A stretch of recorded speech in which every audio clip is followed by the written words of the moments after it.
പറയടി, എവിടെടി നിന്റെ സുഹൃത്ത് ജോർജ് ഫെർണാണ്ടസ്? എനിക്കറിയില്ല. കള്ളം പറയുന്നോടി, സത്യം പറയടി, എവിടെടി നിന്റെ സുഹൃത്ത് ജോർജ് ഫെർണാണ്ടസ്? എനിക്കറിയാമെങ്കിൽ തന്നെ നിങ്ങളോട് അത് പറയേണ്ട ആവശ്യം എനിക്കില്ല.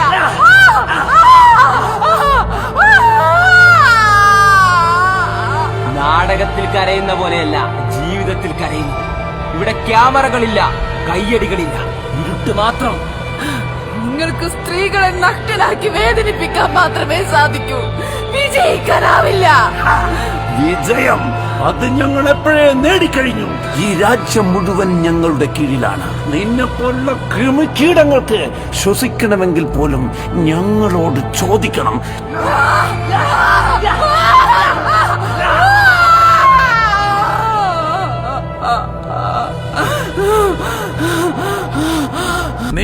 നീ എന്നെ അത്ഭുതപ്പെടുത്തുകയാണ് സ്നേഹ, ശരിക്കും അത്ഭുതപ്പെടുത്തുകയാണ്. ഞാൻ ഈ ജയിലിൽ ജയിലറായി ജോലി തുടങ്ങിയിട്ട് വർഷങ്ങളാകുന്നു. അടിയന്തരാവസ്ഥ തുടങ്ങിയതിനു ശേഷം നൂറുകണക്കിന് തടവുകാർ ഈ ജയിലിലെത്തി. അവരൊക്കെ നിന്നെപ്പോൾ തന്നെയായിരുന്നു. ആദ്യത്തെ ദിവസങ്ങളിൽ കണ്ണിൽ തീയുമായി, വിപ്ലവത്തിന്റെ അഗ്നിയുമായി. പിന്നെ ദിവസങ്ങൾ പോയി, ആ കണ്ണിലെ അഗ്നികൾ കെട്ടു. മാസങ്ങൾ പോയി, അവർ ഒറ്റപ്പെട്ടു. വർഷങ്ങളാകാറായി, അവർക്ക് അവരുടെ പേരുകൾ പോലും ഓർമ്മയില്ലാതെ.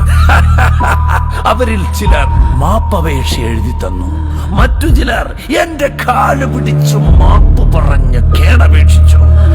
ഇനിയും ചിലർ ഒന്നും ഓർമ്മയില്ലാതെ ഭ്രാന്തന്മാരായി മാറി.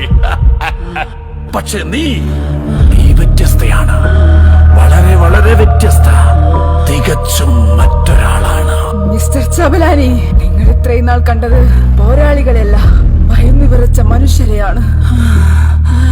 ജീവൻ രക്ഷിക്കാൻ ഈ ജയിലിനെ ഭയന്ന് മാപ്പെഴുതി കൊടുത്ത് അധികാരത്തിന്റെ ചെരുപ്പ് നക്കിയവർ അവരിപ്പോഴും ഈ ജയിലിന് പുറത്ത് വിലസുന്നുണ്ട്.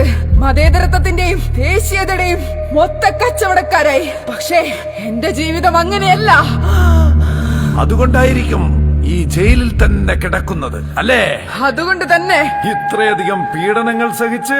ചബലാനി, നിങ്ങൾക്ക് എന്റെ ശരീരത്തിന് മാത്രമേ മുറിവേൽപ്പിക്കാൻ സാധിച്ചിട്ടുള്ളൂ. എന്റെ പ്രത്യയശാസ്ത്രത്തെ ഒന്ന് സ്പർശിക്കാൻ പോലും നിങ്ങൾക്ക് സാധിച്ചിട്ടില്ല. ഈ ജയിലിന് പുറത്ത് നിന്നെ ആരും ഓർക്കുന്നില്ല എന്നതാണ് സത്യം. നിന്റെ നാടകങ്ങൾ അവസാനിച്ചു, സിനിമകൾ മറന്നു, നിന്റെ കൂട്ടുകാരെല്ലാവരും ഒളിച്ചിരിക്കുകയാണ്. ആ ജോർജ് ഫെർണാണ്ടസ് പോലും നിന്നെ ഓർക്കുന്നുണ്ടോ എന്നുള്ളത് സംശയം.